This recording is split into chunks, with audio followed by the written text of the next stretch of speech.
your point, Derek, there are several different applications that make a lot of sense. And that's why we have to be super respectful and thoughtful about the nuances of our individual customers. And I do think there's two pieces. Culture is one piece, and we'll put that aside for a moment. But actually, what Okay. matters most, and any executive, after perhaps a couple of these beers would tell you, hey, it's all about performance. Are you hitting my KPIs operationally, whether Yeah. it's customer success, whatever it may be?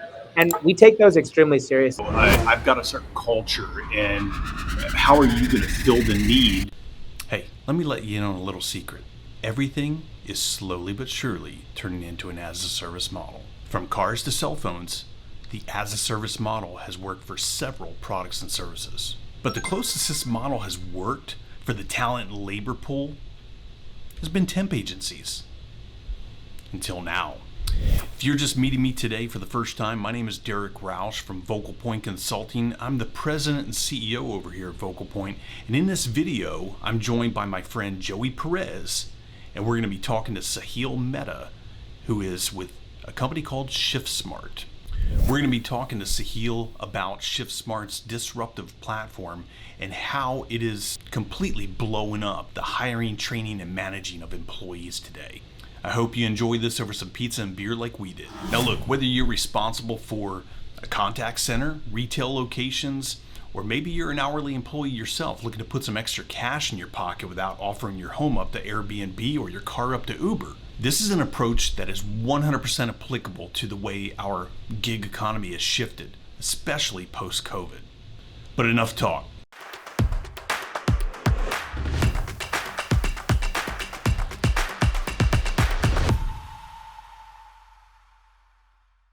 My name is Sahil Mehta. I'm the Vice President of Sales, and I lead our customer organization at Shiftsmart.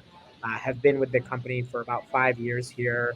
And to talk a little bit about the origin story, so a group of us who were working at Google at the time were in San Francisco, seeing the onset of what folks call the on-demand or the gig economy, and we were 20 somethings who were excited that we could get a pizza faster or get a taxi to the bar faster, but what really, really intrigued us as complete and total nerds was the other side of those marketplaces, which was for the first time, you had hourly, blue collar workers who were able to tap into work when they wanted, where they wanted, and for how long they wanted. And that was something that was perhaps not evolutionary, but revolutionary. Whereas, there was a way for me to order a pizza before. This was perhaps more convenient. So Mm. ShiftSmart set out to build a labor marketplace built for that modern worker. I know we're going to talk a bit today about some of the trends and who that modern worker is and how enterprises can cater to them.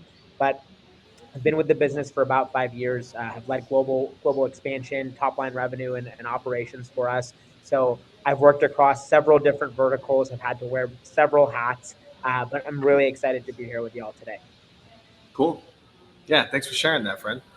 So particularly to thank you, giving us the idea of with ShiftSmart, where that came from. It's kind of interesting inception story too, man. For you personally, what do you think it is that drives you? What's your passion behind addressing the problem solving behind the gig economy? Because it's definitely the hot topic right now of people looking more for flexibility than say, what I mean, like a long term shift, particularly with one employer. So, Yeah, what drives your passion? Yeah, that's a great question, and I appreciate it. For me, I think I have always been someone who, I've taken that Strengths Finder assessment several times, and I think one of my biggest Strengths Finders, I don't know if it's the exact name, is like meaning or purpose, or I have to have a reason for why I'm doing something. And for me, Yeah. finding purpose in my work was extremely important. And I found that despite having really, cushy and amazing jobs and amazing leaders, I wasn't necessarily finding some of the meaning. And what that led me to realize is that people use work for different reasons. And one of the best things we can do is move to a world in which everyone was flexible to meet the means that they need to find the work that helps them solve what they want to solve. For some Yeah. folks, perhaps it's just, hey, I just want to work a little bit in order to enjoy other portions or focus on other things in my life. For some folks, it may be, hey, I have a side hustle to fund my creative full time pursuits. For some, it may be, hey, I want to go all in on building a company or building a nonprofit or a political organization. Whatever it is, the thing that drew me most was this idea that we can better serve people who want to work in a different way.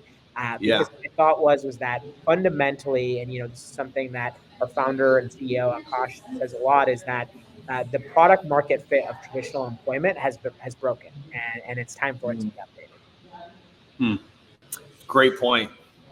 Right. I'll maybe confess this as a millennial here. One of the things that I definitely look for is a different sense of purpose behind what I'm doing, not just simply coming in to pay the bills. And I mean, that's something that's been chanted for some time as far as getting out of the rat race. But I think this gives people, based on our understanding right now, the ability to tap into resources that aren't normally available because of that antiquated model of hiring and firing and training and all of it. I mean, and that's kind of what's cool is you guys solve for a lot of problems that are small if you're looking at it singularly as one, but you guys really come in with a package that overcomes some of those choke points in the organization.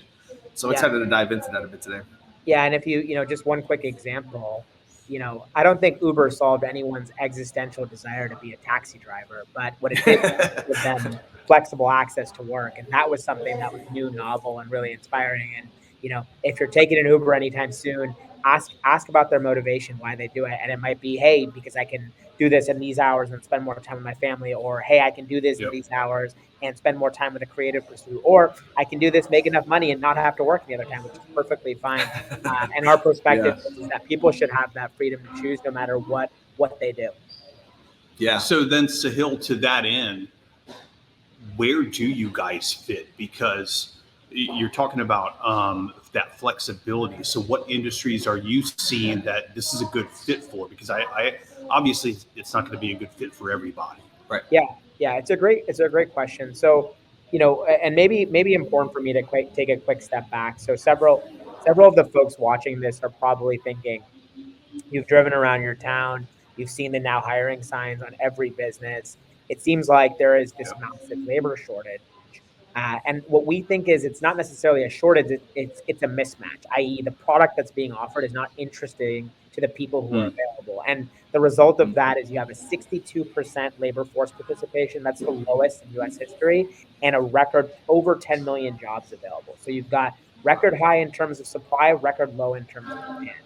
And the conventional wisdom is that people are sitting on the sidelines because of unemployment or stimulus checks.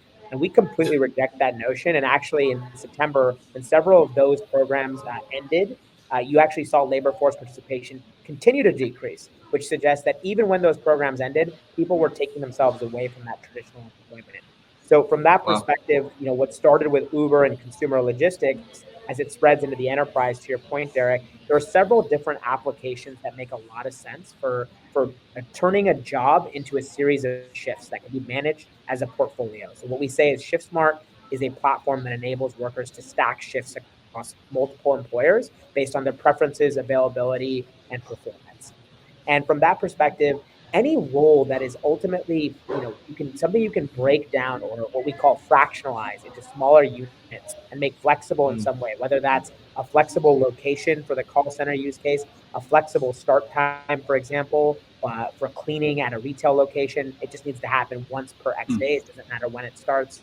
Doesn't matter when it ends. Maybe it's a flexible frequency in terms of, hey, if there's 200 people available and you only need 50, not everyone needs to work every week if they don't want to. And then finally, it could be flexible on duration or on duty, i.e., hey, I only want to pick up 3 hours of work. Why should I have to sign up for 8? And ultimately, hey, if I just want to pick up a part of a job and I don't want to do the entire piece, why can't I do that? So from that perspective, those jobs work really well. Where we find that this is harder to implement is things that are highly subjective.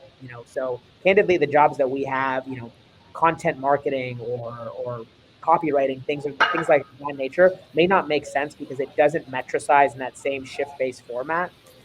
So what we say is the types of employers that work best with Shiftsmart are those that, one, are open to flexibility in some vector, which enables us to help them and convert full-time roles into shifts. And two, there's got to be some scale to it because ultimately it depends on the pool. Yeah, excellent point. It's cool because the concept is almost, it's a duh moment, right? Like, aha, it seems like a no-brainer because what you're solving for is essentially for the problem of the worker so that they can be enabled to be right, empowered in the position of choosing the jobs and applying themselves to their potential, not to the limitations, again, of even a single suite of products, right, or a single suite of shifts that are available. I'm open, I can do that. But I think that like one of the concerns that I hear when I start explaining this, and it begins to make sense, is people go, well, wait a second, what about my standards, right? And I have, and there's different industries that require different, they have different specifics. It's all about culture, right? Yeah. Everybody wants to say, I've got a certain culture, and how are you going to fill the need, because I'm trying to build a certain culture. Whereas, I think last year, I want to say the stat was 57% attrition across the board of all industries, right? Last year. Yeah. It's a lot. Can you get into maybe what Joey's alluding to with that culture debate of how are you going to solve for it, being that you're an outside agency? How are you going to understand my people, my culture? Yeah. I perhaps a bit provocative, but I'd suggest that any employer experiencing a 20% no-show rate and 150% annual churn would probably use help with their culture and not want to preserve that. From our perspective, I don't think, I think a lot of times employers are paying lip service to culture for what are ultimately roles that they are treating as transactional. And the reality is, our perspective is that workers are just catching up, and they're just treating the role transactionally back. Like, hey, here's the role. I have to perform to a certain standard, to a certain training metric. And I do think there's two pieces. Culture is one piece, and we'll put that aside for a moment. But actually, what matters most, and any executive, after perhaps a couple of these beers would tell you, hey, it's all about performance. Are you hitting my KPIs operationally? Customer success, whatever it may be. And we take those extremely seriously. So Shiftsmart, we own the outcome. Our approach is that if you are just looking for a body shop, that is not us. We deliver to the outcome. And here's how we think about that. First is we mirror your training process, but we won't just accept your training process, because a training process that forces someone to take 6 weeks of training to do what is ultimately a role that's fairly simple is not good for the worker, and is ultimately not good for the employer either. So what we'll do is we'll partner with those employers to translate that training, streamline it. Let's stop, my favorite example is, let's stop making the guy stocking Slim Jims take anti-money laundering training. Let's narrow it down to the scope of the role of what will make them successful. Because if you ask most workers in retail, hey, where'd you learn how to use the POS? They'd say on the job on the first day. We're like, well, what about your 6 weeks of training? I'm like, oh, they sent me a 300-page PDF. I didn't open it. And has often existed for training teams to say that they are building something, not for operators who are saying, I need to deliver against an outcome. We're operators. We're going to contract for the outcome, the operating SLA and KPI, which means we've got to train and we've got to be able to screen and source the right set of people, then train people against the key standards of how to do the job successfully, the core essence of the job. And then finally, we've got to be able to go fill and deliver against that and deliver against those aggregate KPIs. So what we offer is what we call the enterprise labor network. And that's designed to be a flexible extension of your own internal workforce. The idea being that, hey, this is your training, this is your standards, this is your performance culture, extended, scalable, flexible, and candidly delivered at a lower cost on a total cost of employership basis. We don't nickel and dime the worker to give you a better cost. We create efficiencies that deliver better costs and a win-win to both the worker and the customer. So Sahil, I've got a question for you on that training note. I had a conversation the other day with a guy who runs a lot of large call centers for a healthcare company, right? And he said 90% of my attrition happens in the first 90 days. Mm-hmm. In other words, that ramp up period is where 90% of my workers dip out because they're either not getting trained well enough, or maybe there's some gaps in that training. Because I'm sitting there thinking, when he's telling me that, I'm going, okay, if you make it past the first 90 days, then everything's good. But in that first 90 days, there must be something broken with the training.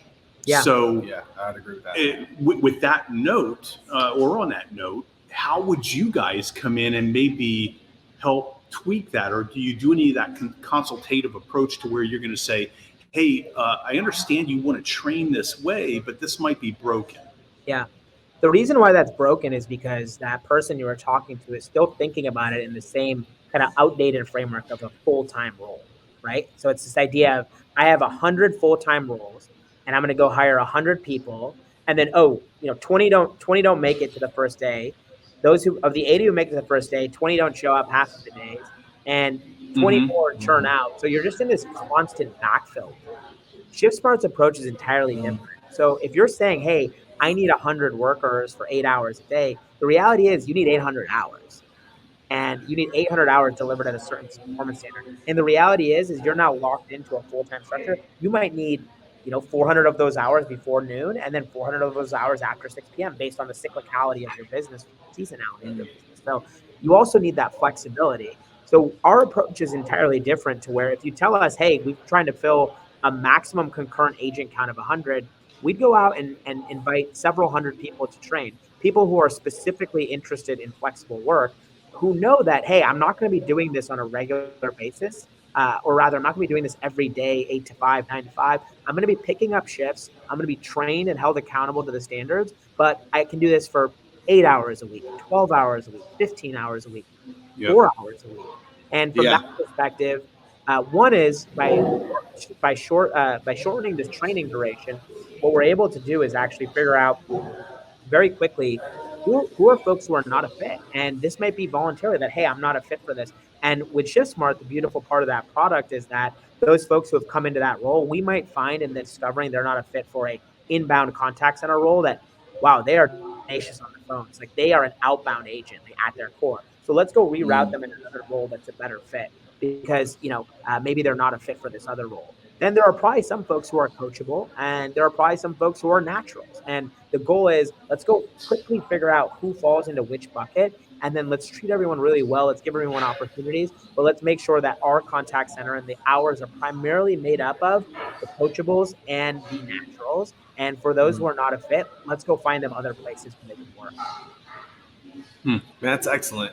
It's funny because, coming again from that space on the floor itself and moving into management and leadership, it's one of the hard things to do, is to be able to address this early enough, because a lot of times there's protocols in place that prevent me from recognizing, hey, maybe Derek is a better outbound agent, as you mentioned. Like, at his core, it just fits his style a lot more. So it's cool that you guys are the ones that are actually handling that. And it sounds like almost it would be, to your word, provocative to someone who is used to, I have to have an outbound agent, and because that's the seat I fill. But you guys are really taking a lot of the grunt of that when it comes to shifting the literal employee based on their role and their performance. How do you guys grade them so that you're able to the point of measuring the right KPIs, be able to figure out that Derek is a good, maybe a better fit as an outbound agent instead of inbound? How do you guys measure that? Yeah. These can't be subjective assessments. They have to be highly objective and numerically driven. So let's go figure out what metrics matter, and let's not use, top of funnel metrics. One of the things I like to say with every customer when we start is, the challenge comes when, we're both at the Olympics and you're trying to do the shot put and I'm doing the 40-yard dash. And, if we don't align first on which event we're doing, then we have a low probability of success. So let's first figure out, hey, we're both doing the shot put here. Otherwise, I'm going to be wondering why I have that heavy rock in my hand. So from that perspective, we're going to align on what are the core metrics, what are the operating metrics that you're measured on, and then what are rather the input levers that basically can be leading indicators of those. Or if you can directly measure someone on that, that's another way to do so. So whether that's conversion in an outbound context or CSAT in an inbound context, there are ways you can metricize, quantify it.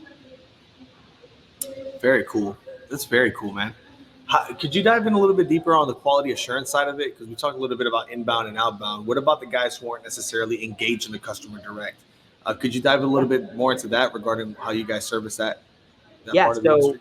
And I think there's two contexts here, and Derek, you might have been referring to a separate one. So I'll share one and then move to the other.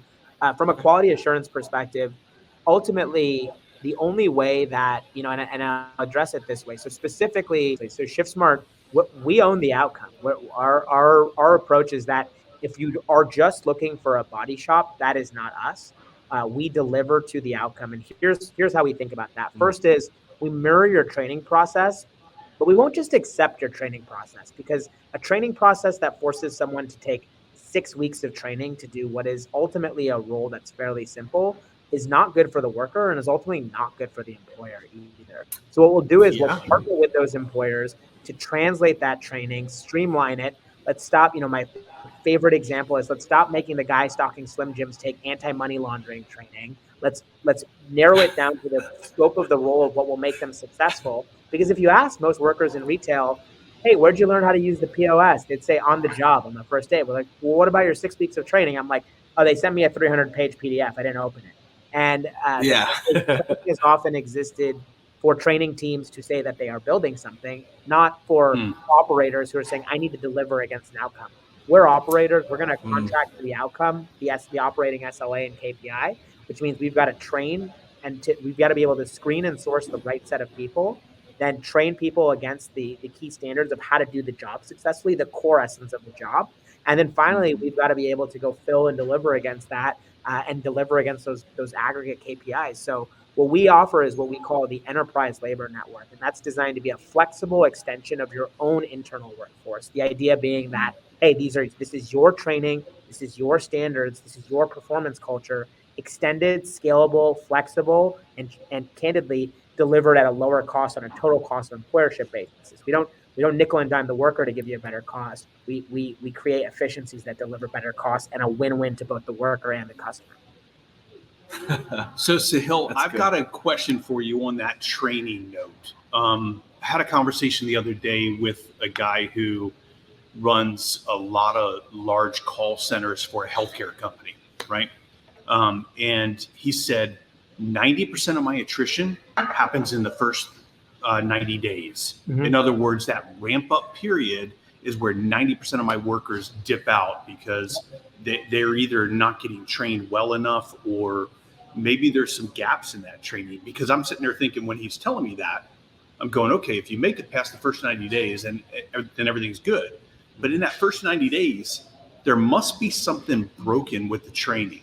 Yeah. So yeah, I'd agree with that. With that note, or on that note, how would you guys come in and maybe help tweak that? Or do you do any of that consultative approach to where you're going to say, hey, I understand you want to train this way, but this might be broken? Yeah. The reason why that's broken is because that person you were talking to is still thinking about it in the same kind of outdated framework of a full-time role, right? So it's this idea of, I have 100 full-time roles and I'm going to go hire 100 people. And then, 20 don't make it to the first day. Those of the 80 who make it to the first day, 20 don't show up half of the days, and 24 churn out. So you're just in this constant backfill. Shiftsmart's approach is entirely different. So if you're saying, hey, I need 100 workers for 8 hours a day, the reality is you need 800 hours. And you need 800 hours delivered at a certain performance standard. And the reality is you're now locked into a full-time structure. You might need 400 of those hours before noon, and then 400 of those hours after 6 p.m. based on the cyclicality of your business, seasonality of your business. So you also need that flexibility. So our approach is entirely different, to where if you tell us, hey, we're trying to fill a maximum concurrent agent count of 100, we'd go out and invite several hundred people to train, people who are specifically interested in flexible work, who know that, hey, I'm not going to be doing this on a regular basis. Or rather, I'm not going to be doing this every day, 8 to 5, 9 to 5. I'm going to be picking up shifts. I'm going to be trained and held accountable to the standards, but I can do this for 8 hours a week, 12 hours a week, 15 hours a week, 4 hours a week. And from that perspective, one is by shortening this training duration, what we're able to do is actually figure out very quickly who are folks who are not a fit. And this might be voluntarily that, hey, I'm not a fit for this. And with Shiftsmart, the beautiful part of that product is that those folks who have come into that role, we might find in discovering they're not a fit for a inbound contact center role, that, wow, they are tenacious on the phones. Like, they are an outbound agent at their core. So let's go reroute them in another role that's a better fit, because, maybe they're not a fit for this other role. Then there are probably some folks who are coachable, and there are probably some folks who are naturals. And the goal is, let's go quickly figure out who falls into which bucket, and then let's treat everyone really well. Let's give everyone opportunities, but let's make sure that our contact center and the hours are primarily made up of the coachables and the naturals. And for those who are not a fit, let's go find them other places where they can work. That's excellent. It's funny because, like, coming again from that space on the floor itself and moving into management and leadership, it's one of the hard things to do is to be able to address this early enough, because a lot of times there's like protocols in place that prevent me from recognizing, hey, maybe Derek is a better outbound agent, as you mentioned. Like, at his core, it just fits his style a lot more. So it's cool that you guys are the ones that are actually handling that. And it sounds like almost it would be, to your word, provocative to someone who is used to, like, I have to have an outbound agent, and because that's the seat I fill. But you guys are really taking a lot of the grunt of that when it comes to shifting the literal employee based on their role and their performance. How do you guys grade them so that you're able to the point of, like, measuring the right KPIs, be able to figure out that Derek is a good, maybe a better fit as an outbound agent instead of inbound? How do you guys like measure that? Yeah. These can't be subjective assessments. They have to be highly objective and numerically driven. So let's go figure out what metrics matter, and let's not use, top of funnel metrics. One of the things I like to say with every customer when we start is, the challenge comes when, we're both at the Olympics and you're trying to do the shot put and I'm doing the 40-yard dash. And, if we don't align first on which event we're doing, then we have a low probability of success. So let's first figure out, hey, we're both doing the shot put here. Otherwise, I'm going to be wondering why I have that heavy rock in my hand. So from that perspective, we're going to align on what are the core metrics, what are the operating metrics that you're measured on, and then what are rather the input levers that basically can be leading indicators of those. Or if you can directly measure someone on that, that's another way to do so. So whether that's conversion in an outbound context or CSAT in an inbound context, there are ways you can metricize, quantify this. Very cool. That's very cool, man. Could you dive in a little bit deeper on the quality assurance side of it? Because we talked a little bit about inbound and outbound. What about the guys who aren't necessarily engaged in the customer direct? Could you dive a little bit more into that regarding how you guys service that part of the industry? And I think there's two contexts here. And Derek, you might have been referring to a separate one, so I'll share one and then move to the other. From a quality assurance perspective, ultimately, the only way that, and I'll address it this way. So specifically, we'll of course go in and build in the system of reviews and checks and measurement to make sure that, hey, we are looking at the metric and it's not a subjective, like, oh, I thought they did a good job, I think they did a bad job. Hey, there's handle times, there is abandon rates, there are CSAT scores, there's a lot of different ways to metricize this. And then you can also add in a layer of qualitative reviews to be like, hey, tone and intonation matters. So if you're like, yes, sir, or you're like, yes, sir, like that's a different way of answering that same question, or rather expressing that same sentiment. Separately, I think one of the other kind of SKUs that Shiftsmart offers where we've been really successful is in, kind of QA as a service on behalf of businesses. And this could manifest in a few different ways. Think about this, is that we have a network of, over 500,000 people, several of whom are qualified to go in and inspect buildings, inspect restaurants, inspect hotels, inspect consumer hardware products and test them out and make sure that they're working properly. So from that perspective, what we're able to do is, in a distributed form, because our people are in over 50 countries, we're able to collect data either by sending people to places on a one-off basis, building a form right in their Shiftsmart app. So when they arrive, they can capture photographs, capture information, and then that can either be shared back centrally to a kind of corporate entity, or it can be aggregated into data and reporting to drive strategic go-to-market decisions or break-fix decisions. The idea being that, hey, if I run a big facilities team, I don't want to have to send one of my employees to every single location. I want to go to the places where things are broken and go fix them, because I want to maintain my uptime. I want to maintain my SLAs, but I want to minimize my costs. So the best way to do that is, instead of sending the very expensive specialist maintenance person to go check if something's broken, why not send someone who can do enough to understand, hey, I checked on this, it needs a little bit more help, and then have them dictate which ones you send further break fix to. Gotcha. That's very interesting. It's cool to see that approach too, where you're sending in people to kind of almost spot check. There's two different, like you said, there's two different angles in that. There's like the mystery shopper, and then there's a whole nother facet of it. Mm-hmm. It's very interesting. Yeah, I think on the retail side, you guys can do some of that mystery shopper type stuff, right? Yeah, so think everything from consumer interaction-based mystery shops, intercept surveys, to really advanced property audits where you have, civil engineers going in there checking things out. ultimately, what we're building, and we shamelessly say this, is we're trying to build the Amazon of labor. So not the everything store, but the every shift store, to where, what is Amazon? Amazon took a bet that commerce was going to be transacted on the web. And in order for there to be a really successful marketplace, you needed to build a horizontal marketplace, a fulfillment infrastructure, i.e., all of the trucks and facilities. And then you could use that to attract a network of customers and then go enter verticals one by one. So you can start by books. And when you get into books, they're like, you're just a bookstore. Then you go into music, they're like, okay, you're a books and music store. Then you get into home goods, okay, fine, maybe you're a marketplace.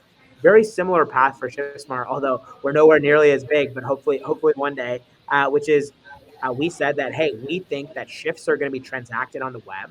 So we went out and built a horizontal technology infrastructure, a set of fulfillment tools, and the combination of those enabled us to attract not a network of customers, but a network of workers.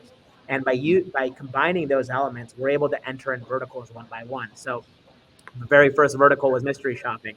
And when we looked around, everyone's like, okay, you're a mystery shopping company. We're like, no, we're a labor platform built for the modern worker. And slowly, as we added on flexible contact center, local delivery, fractionalized retail shifts, fractionalized warehouse shifts, and then started selling the software itself, not so different from Amazon selling their platform to third-party customers who want to sell their own goods on there. We basically made that same transition. So we're really focused on doubling down in those verticals, adding customers and growing the worker network. But that is kind of where we play across the stack. So Sahil, can you speak to that platform? Because I think that's kind of unique in the industry as far as what you guys are doing with that platform. Yeah. So I think the luckiest thing for us was that we had no idea what human capital management was when we started. So we didn't have the sin of knowing anything. So we just went from a first principles basis of building things, because what it fundamentally comes down to is you need to find workers, you need to manage schedules, and you need to deploy last minute shifts, because ultimately the first two steps fail. So if that's what you need to do today, if you go look at any large customer of your customers and say, tell me what products you use, they're going to have a Excel spreadsheet with like 12 different vendors. Okay, we use this for this, we use this to pay, this to manage, this to schedule. Oh, then you check in using this, then you get paid using this. Shiftsmart is a single platform across all of those use cases. And the reality is, the reason why that's important is not because we're trying to be everything to everyone, but because that fragmented software experience is extremely unworker centric, i.e., it's a bad experience for the worker, which means you can't offer flexibility. There's so many times where I'll say to someone, they'll be like, oh, I'd love to do flexible shifts, but I don't want to have to go talk to Kathy from payroll. Oh my God, we're going to have to onboard another 1,000 people. It's going to be a nightmare. Well, what if there was one platform that could source, screen, train, onboard, schedule, fill shifts last minute, message, pay, and rate? That's what Shiftsmart's built. Dude, that's huge. And that's honestly from the perspective of the aha moment, it becomes like intimidating, because you're like, man, this thing could really solve a lot of problems. And I think there is a sense of buyer reluctance from decisions I made in the past that I've survived from, but that also have proven to not be the right decisions to make. Being like maybe the knee-jerk reaction of the customer saying, I'm just looking, man, because like this is good, but I almost don't want to believe that it's so good. So I want to dive in a little bit deeper with you. I had a conversation with a friend that works in the airline industry, which has been impacted crazy during this last year and a half. And so one of the concerns that was brought up was like, it's not that. So I see it from this perspective. This particular individual recognizes that they're beyond the overtime shifts that are already allotted, is that there will be like a code red where, hey, we're having a huge queue that's being filled up. And so this sounds to me, when I understand your product and the platform more, the solution that would make sense to never having to essentially barter my current staff from dropping their day and getting ready for code red because all hands on deck, where they can outsource a small percentage of maybe what that traditional overtime, or not the code red in this case, would be. And then the concern then becomes, but it's almost to the culture position where it's like, but how do we know as a company that they're not going to conflate or exchange some of the policies that we use at this company versus that, even though it's the same vertical? Mm-hmm. So like, how do you address that concern when it comes to keeping them to line, that when Derek is on the phone for the 3 to 5 shift for airline A, that when he gets on the phone for shift B, that's from 6 to 8, that he's also not mixing that training up? Yeah. So there's this thing we used to do several years ago. It's an ancient concept, which was go to the office. And if you go to the office that we had in San Francisco, you'd find that our Wi-Fi password was worker first. And that's the reason why this is different. So you have several players in the space who say, "Oh, I'll be a BPO, a staffing firm," and the reality is they were designed to solve their own incentives and the incentives of the customer, but not of the worker. Which means shuffling a worker between several different employers in a single day was fine. Hey, let me put you on a call queue where you get one call from JetBlue, then you get one call from Hyatt, then you get one call from something else. Like it's a totally disjointed experience and a terrible employment experience. At our core, we won't sign up for things if we don't think it's the right experience for the worker on our platform, because we ultimately think by providing the best experience, both in terms of shift opportunities and wages, we will retain the highest quality and the most engaged workforce, and that will enable us to engage and win with customers. So from that perspective, we're not having people on a revolving door on a merry-go-round between several clients at once. We're building pools of folks that are usually focusing on one or two folks at a time. Maybe they're only taking one in a day, but if they're doing something different, maybe they're, hey, I'm working in the contact center all morning, and then I have to go out for errands later in the evening. So maybe I'll do a few mystery shops or pick up a few remote shifts. And to me, that I think enables some freedom for folks. And just remember, I mean, I think it's a little bit patronizing as well. Like, do we not do different things and have to context switch all day long? Like, are other people not capable of that? Right. I think they are. I think they are. And even if they were context switching, like, it's not happening in such a abrupt or very like sudden way. It's happening in a really deliberate and thoughtful way. So that's how I answer that question. So Sahil, you mentioned BPOs, and one thing I want to clarify for in case anybody's on here that doesn't understand the contact center world. BPO meaning business process outsourcer or an outsourced call center. So can you speak to BPOs? Do you guys help BPOs fulfill some of their shifts? Do you see any of that need, or is it something where it's more of a competitor to what you're doing? No, I mean, sure, but like, what does a BPO do? Right? So if you say I have 100 agent slots, the BPO will be like, oh, well, I can also have 100 agent slots. So they're just doing what you're going to do. You're just making it someone else's problem. There's no fundamental differentiation in what they're doing with you, right? They're going to have you sign up for some minimums. Okay, we're going to hire people. They're going to work for us instead of you. You don't have to worry about all the insurance headaches and all the other nonsense that comes with that. Well, Shiftsmart's saying we're going to fundamentally turn this model upside down. We're going to fractionalize the shifts, offer 2, 4, and 6-hour shifts. We're going to build a pool of several hundred people that are located around the world. We're going to let people work when they want. We're going to flex up, flex down. And so to us, we can do that for a BPO as well. And we have done that for BPOs. We partner with several channel partners, consulting firms who use it in that way. So from my perspective, I don't view it as competition. I view it as co-opetition, perhaps. So that's the way I'd look at it. Yeah, well, it's a good answer. Because we in the call center space, when we're dealing with call centers, sometimes they have these peak spikes. It might be Christmas time where they're ramping up and they're adding, say, 500 call center agents for the spike during, the Christmas season. And the difference in a BPO, I guess the BPO is basically going to come into that situation to say, oh, well, we can hire, 500 workers and they're going to work 8-hour shifts. And they could be in our Philippines call center, or maybe it's off, near shore Jamaica. But you're coming at it. Number one, it's onshore, right? And number two, it's fractionalized. So can you kind of speak to that a little bit, the difference in that?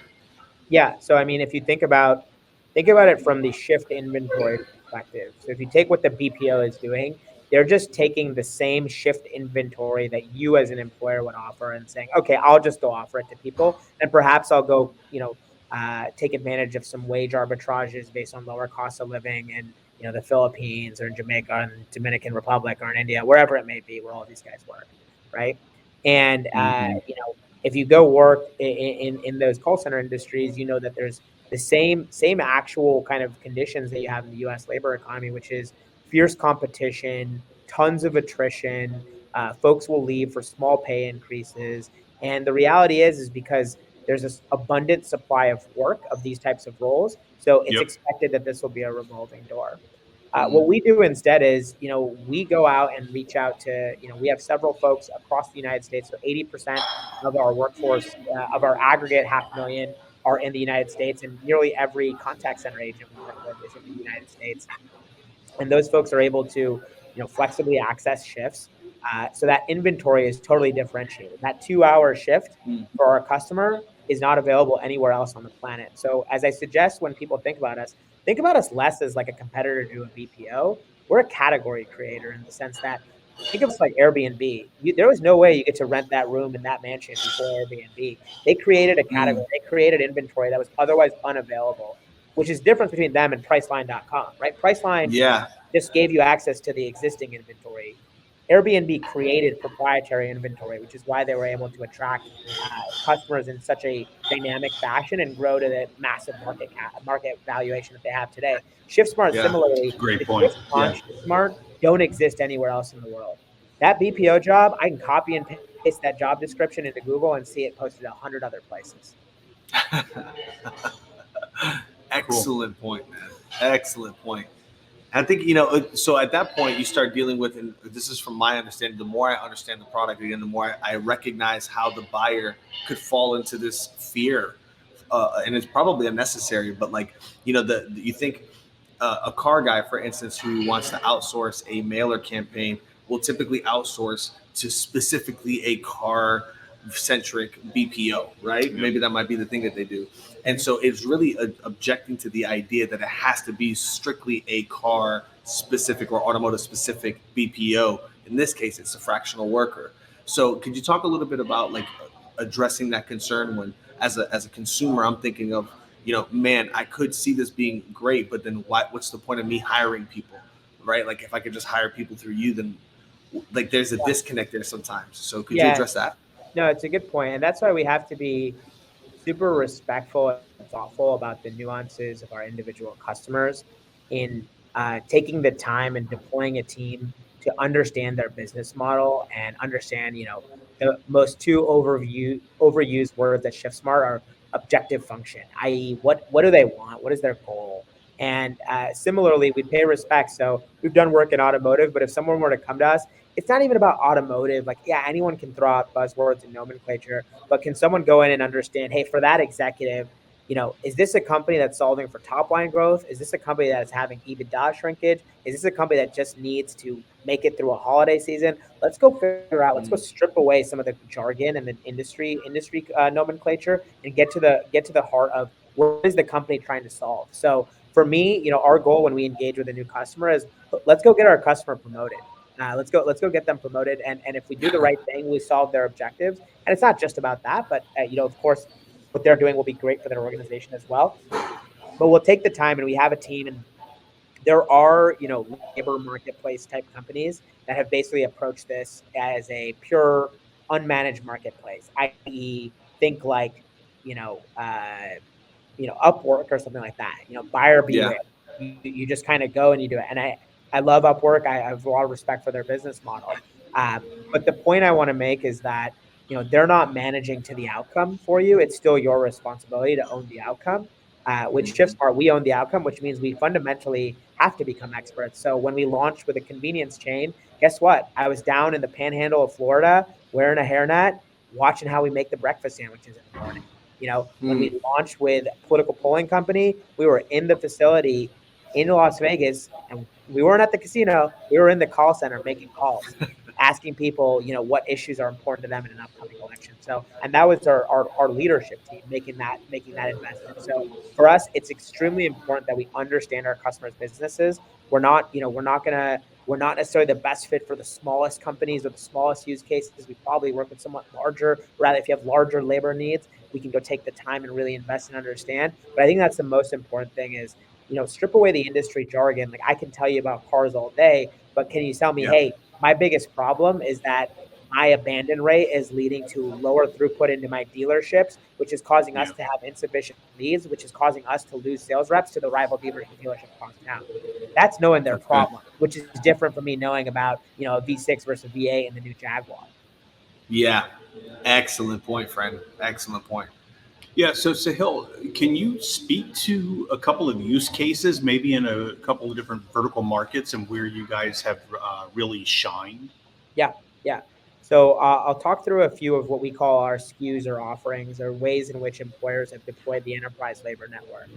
So, first and foremost is this, distributed workforce that can do things like mystery shop and audit and inspection, but also can do things like merchandising and marketing execution. So think, if you need to get your standards deployed to several places at scale, we can go execute on those types of campaigns in a fraction of the time and at a fraction of the cost. And the reason is that we're able to dispatch shifts, like thousands of shifts at scale, and training at scale in a way that no other player is really able to do. And we have the global network to go out and execute those shifts in over 50 countries. So we visit nearly every Best Buy and Walmart every single month.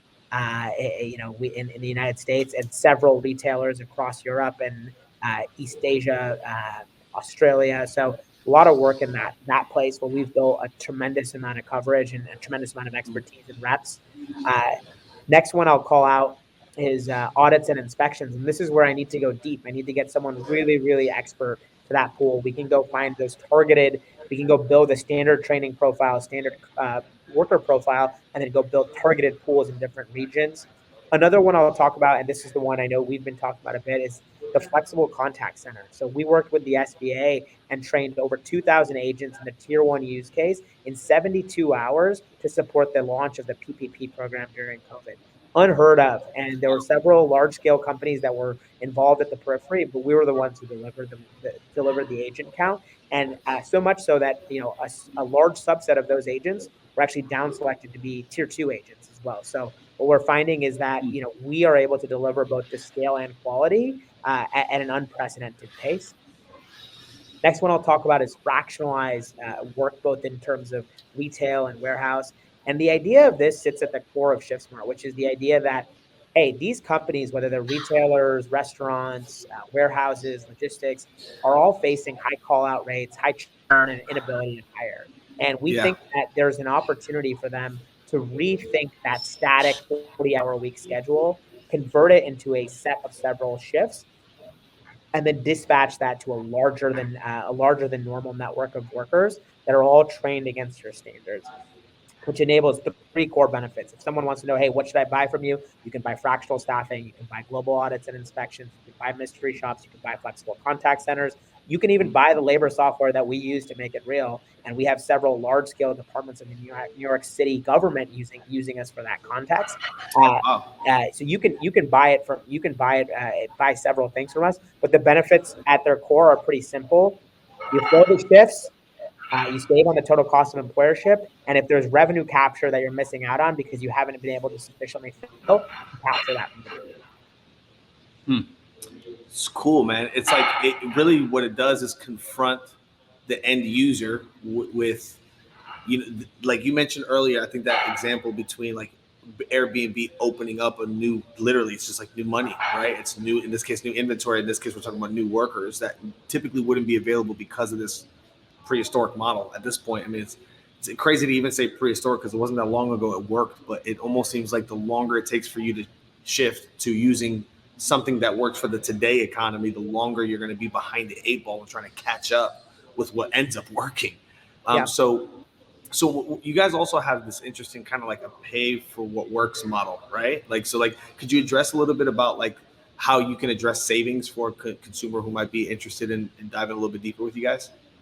Yeah. So at our core, customers are able to, we always joke, you pay us for your Costco card, and then you get to, buy as much of how many as you want, and you still get access to those great unit costs. So from our perspective, you solve for volume, but it's a utilization model. So in the same way that AWS, GCP, and Azure fractionalize servers into cloud and storage units, which enabled companies to consume technology on a consumption basis, or rather pay for technology on a consumption basis, spike up, spike down. Shiftsmart enables that, with a labor network. So With the you worker, effectively yeah. can spike up, pay more then because you have more, spike down, pay less then because you use less, and that inherently drives savings. But ultimately, what our fundamental point is for a lot of traditional employers is that, it's Joey, you made this point, and I think it's the exact right way to think about it. Is we are making a supply of work available that would not be available to you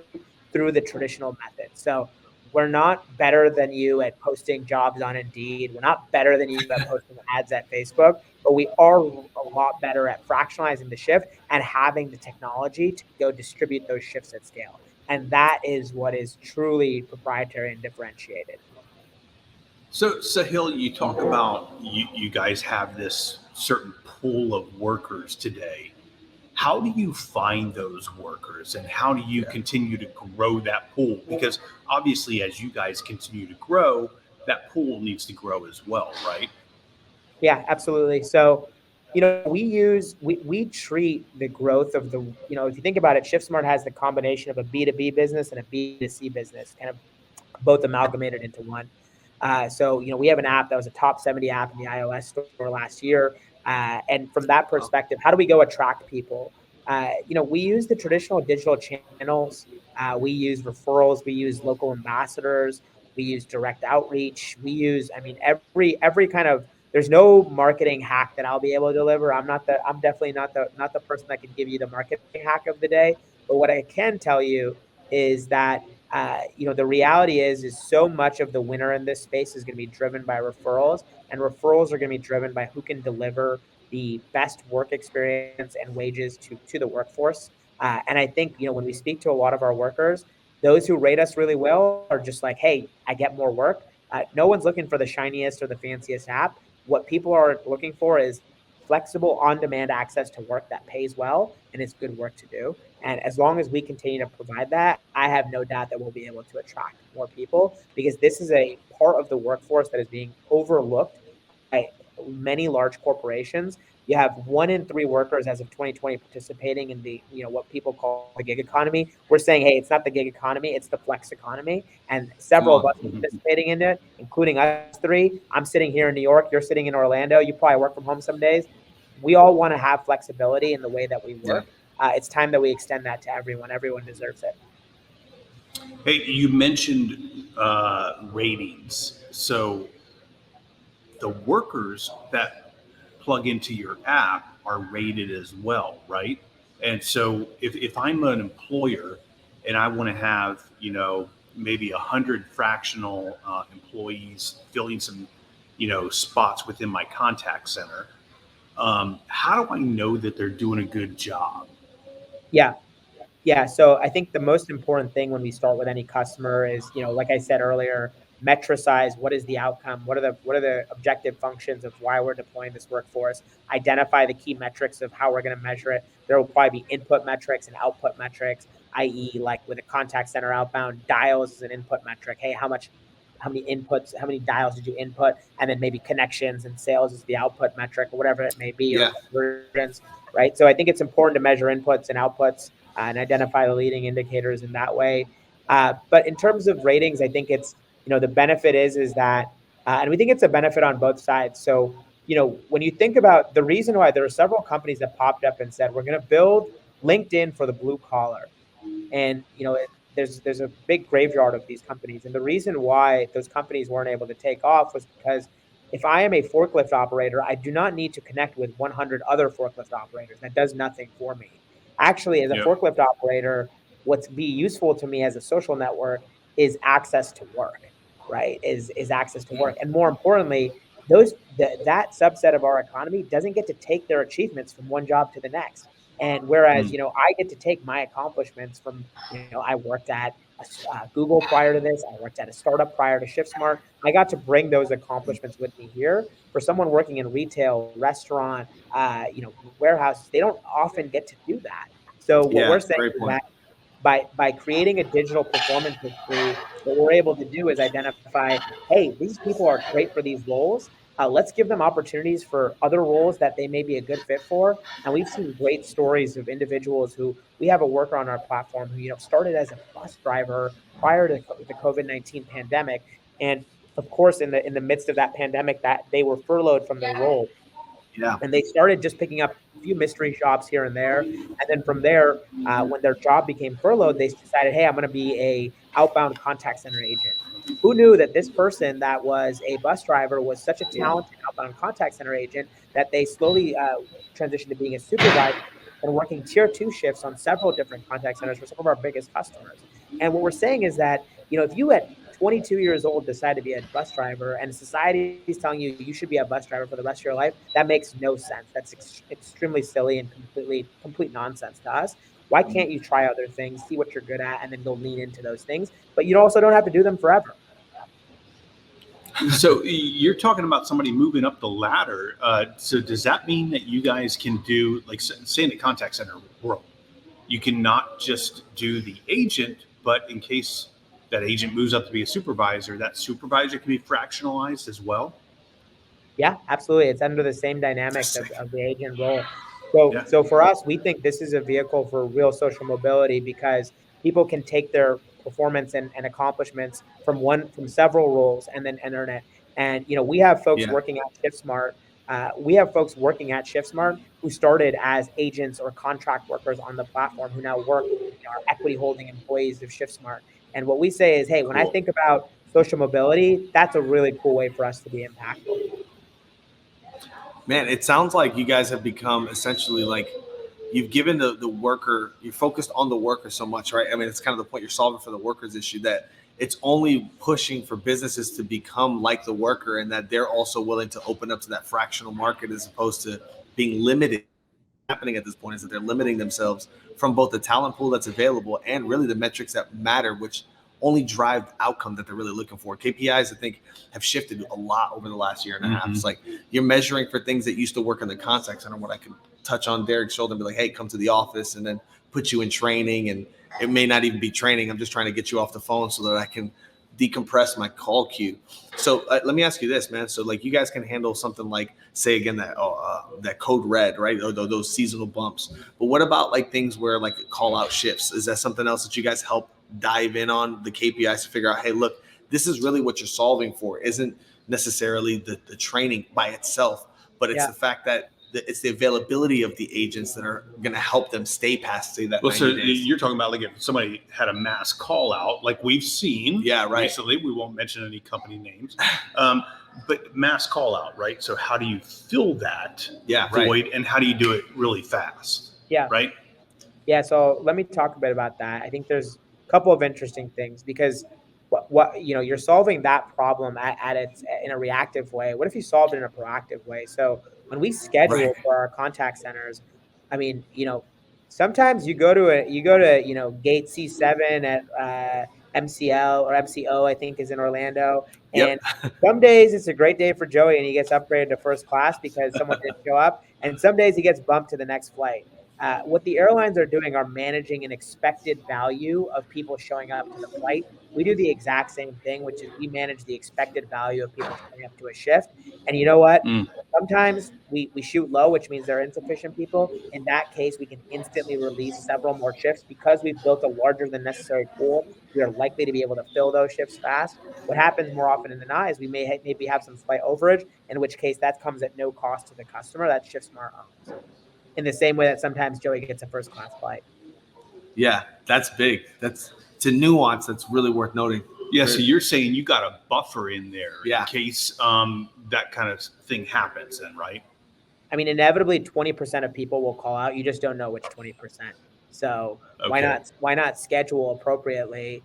And, there may be a pool of folks that have been reliable every single day and they're not going to call out. But you may still want some buffer there in order to drive the fill. For us, our core value is execution's binary. Shift fill, it has to be 100%. So let me ask you this. You're talking about let's say a call center, for instance, that has 500 seats, and they want some sort of control. Let's say they give you guys 100 seats of that call center, or in fractionalized, of course. They want some sort of control as far as who you're hiring, right? Because if you're going to go out there and hire them, do the training, do the onboarding and all that, right. What if the company comes to you and says, Sahil, I want a little bit of control in who you hire. So I want to be able to see the profiles before you say, yes, they can work for us. Is that possible, or how does that work? Yeah. So if a customer wants to be involved in one step of the process, typically typically we'll ask why and try to understand what's underlying that, right? And it might be like, hey, because I will really want to make sure we get people who hit this number. Like, all right, well, shouldn't we just manage that number then, right? And that's going to be like the first point we make.